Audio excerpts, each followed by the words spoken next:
पीछे देख रहे होंगे, ऐसे ही झारखंड के एक माटी गुदड़ी के लाल महावीर स्वामी, जिन्होंने कसम खा लिया है कि मुझे झारखंड के 32,000 गांव को रंग देना है। किस तरीके से रंगना है और किस संस्कृति को झलकाना है और दर्शाना है, ये आपसे छुपा हुआ नहीं है। सोशल मीडिया के पेज पर आप लगातार इनको देख रहे हैं, इनके अपने YouTube चैनल्स पर आप देख रहे हैं। मैंने शुरू से इनका कवरेज किया है, लेकिन एक चीज मैं आपको कहूंगा, धन्य है श्रीमान आप, और धन्यवाद आपका जिद।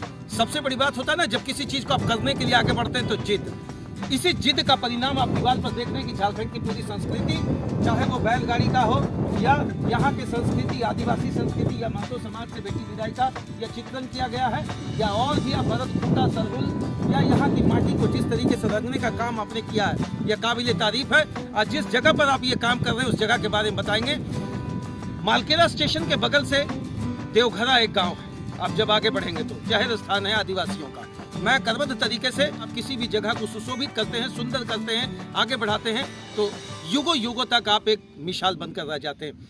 चलिए इसी चीज को एक एक करके बताएंगे। आज हमारे बीच में है स्वामी जी महान, जहां होली में अपने घर परिवार के साथ रंग खेलते हैं, या घर परिवार को तो जिस तरीके से इन्होंने, मैं ये नहीं कहूँगा कि त्याग दिया है, लेकिन अपनी माटी के लिए, अपनी संस्कृति के लिए, अपने क्षेत्रवाद तरीके से जिस तरीके से आज ये लगे हुए हैं दीवालों को रंगने में, गांव रंगने में, चाहे वो जाहिर स्थान हो, पूजा स्थान हो, अपनी संस्कृति को दिखाने में जिस तरीके से करबद्ध तरीके से लगे हैं, इनका कोटि कोटि प्रणाम है। आइए देखते हैं इन्हीं के जुबानी ये सारे कला और संस्कृति के पीछे का इनका इतिहास। स्वामी जी कैसे हैं बड़े भाई, ठीक हैं? सबसे पहले तो BM TV सर का तहे दिल से धन्यवाद और आभार कि हमेशा शुरू से ही सपोर्ट करते रहा है आपके चैनल, और तहे दिल से धन्यवाद। तकरीबन मुझे लग रहा है 50-60 गांव तो आपने रंग दिया। हाँ बिल्कुल, अभी 35वां है एक्चुअली। 35वां है। मैं एक अंदाज से सोशल मीडिया के माध्यम से नहीं बिल्कुल, और देखिए छोटे छोटे दीवार लेते ना तो हमको लगता है 150 से ऊपर हो सकता था, लेकिन यहाँ देख सकते हैं 260 फीट है। जितनी भी लंबी दीवार मिलती है मैं वहाँ रुक के 10 दिन 15 दिन तक फिनिश करके ही अगला गाँव निकलता हूँ। अच्छा, ये मज़ा कैसे आता है आपको? ये मज़ा कैसे आता है कि दीवार मुझे रंगना है, यहाँ की संस्कृति को दिखाना है। अगर मैं देखूँ तो कहीं छुआ नाच आप दिखा रहे हैं, कहीं सरहुल का नृत्य दिखा रहे हैं, ये कर्म नृत्य का मुझे ये है। ये प्रेरणा कैसे आता है कि किस तरह की चीज़ों को हमको दीवार पर रखना है? दरअसल में यहाँ का झारखंड का जो लोक कला है सर, ये पूर्णतः मैंने धूमिल हो गया। राज्य का गठन हो गया 22 वर्षों से, लेकिन जो हम लोग का लोक कला, जैसे हर राज्य का एक अपना होता है, जैसे इससे पहले भी आपसे बात कर चुके हैं, जैसे बिहार का मधुबनी पेंटिंग, लेकिन झारखंड का जितना भी सोहराय पेंटिंग या तो यहाँ का जो कल्चर से रिलेटेड जो लोक कला नाम का कुछ भी चीज़ मैंने बचा नहीं है। राज्य का तो निर्माण हो गया, लेकिन जो हम लोग का लोक कला है वो चीज़ विकसित नहीं हुआ, तो उसको मैं चित्रों के माध्यम से विकसित कर रहा हूँ। 32,000 गाँव रंग देना है। हाँ बिल्कुल, 32,000 गाँव क्यों रंगना है, ये मेरा आज एक छोटा सा प्रश्न होगा। चलिए, संस्कृति विलुप्ति के कागार पर था, 10-20 जगह आपने कर दिया, अब अपने घर परिवार की चीज़ों को भी कहीं लगता है कि उसको देखना है।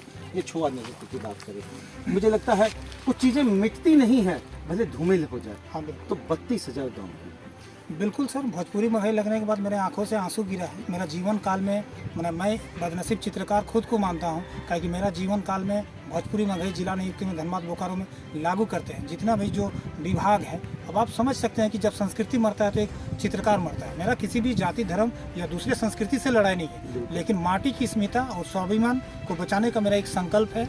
और भोजपुरी मगही लगने के बाद मैंने अपना जो कला है पूर्णतः निःशुल्क कर दिया।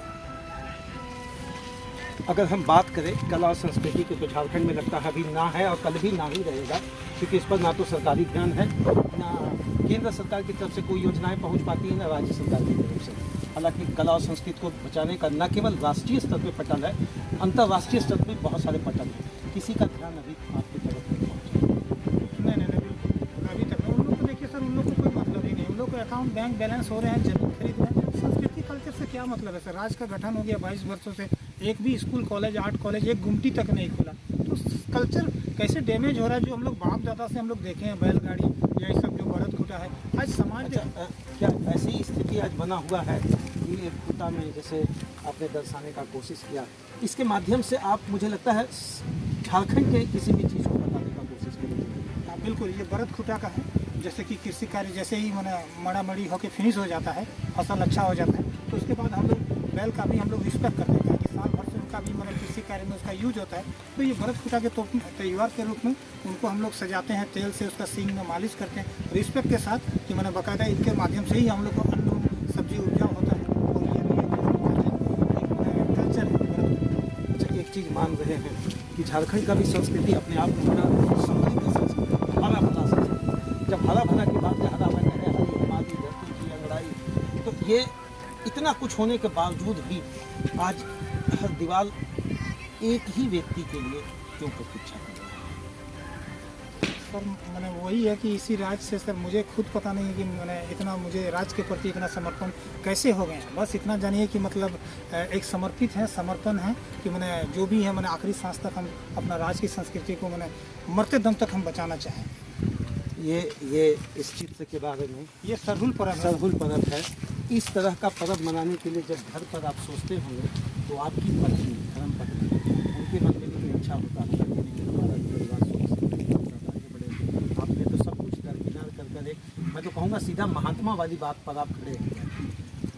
हाँ सर, देखिए अभी देखिए कल्चर संस्कृति की बात है सर। मैं आपके चैनल से बता रहा हूँ कि देखिए एक घर भले बिखर जाए, है ना, बर्बाद हो जाए, उससे कोई मतलब नहीं है सर।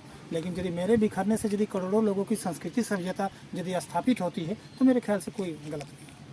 देखिए, मैंने सदैव एक बात कहा है और आज भी हम वो कहेंगे कि जिद के सामने भगवान भी अपना रास्ता बदलते हैं। जिद के सामने इंसान के पास तो क्या मुसीबत, मुझे तो लगता है सबसे बड़ी बात है कि जब आप अपने धर्म, अपने परिवार, अपने ही तक आप आश्रित रहते हैं और सीमित रहते हैं तो लोग गली मोहल्ले टोले तक ही आपको जान पाते हैं। लेकिन जब आप किसी राज्य को बचाने की आगे बात करते हैं, संस्कृति को बचाने की आगे बात करते हैं, अपने धार्मिक स्थिति को उकेर कर लोगों तक बताने की बात करते हैं, मुझे लगता है अपने आप में एक बहुत ही काबिले तारीफ है। इसी चीज़ को समझने के लिए यहाँ पर जहाँ आज काम चल रहा, कुछ ग्रामीण लोग हैं, उनसे भी हम लोग बात करने की कोशिश करेंगे कि जिस तरीके से आपके गाँव में यह उकेरा जा रहा है तस्वीर, मुझे लगता है आने वाले समय में कल दिन ये सेल्फी स्पॉट न बन जाए। हाँ बिल्कुल सर, कल ही से होगा सोहराय मैंने सरहुल पर्व है, तो इसमें बहुत सारे इन लोग का 500 वोटर है आदिवासी समाज का, इन लोग के सब रिलेटिव आएंगे, बेटी जमाई, तो कहीं ना कहीं ये बहुत बड़ा एक मैसेज जाएगा। और अभी बात आपको कहेंगे, इन्हें चित्रकार तो लोग समझ रहे हैं, माटीकार चित्रकार के साथ नाम से लोग इनको जान रहे हैं। ये BHU भारत के एक बहुत बड़ी संस्थान जिसको बोलते हैं बनारस हिंदू यूनिवर्सिटी से इन्होंने अच्छी डिग्री ली है और इसके बाद ये इस कला और संस्कृति को उकेरने में लगे हैं। चलिए अंतिम एक प्रश्न होगा, संस्कृति को मिटने नहीं देंगे, यही आपका कृत संकल्प मैं हमेशा आपके वीडियो में, चाहे वो रील्स हो, मैं देखता हूँ, ये किस तरीके से आप में ऊर्जा भरता है? बिल्कुल सर, उसको मैं यदि फेसबुक में नहीं लिखूंगा ना तो मैं थक जाता हूँ। जब भी लिख देता हूँ कि माटी का कर्जदार हूँ, झारखंड की संस्कृति को मिटाना है तो सबसे पहले मुझे मिटाना पड़ेगा, तो ये सब मैं लाइन्स लिखता हूँ और मैं फिर से जुनूनी हो जाता हूँ।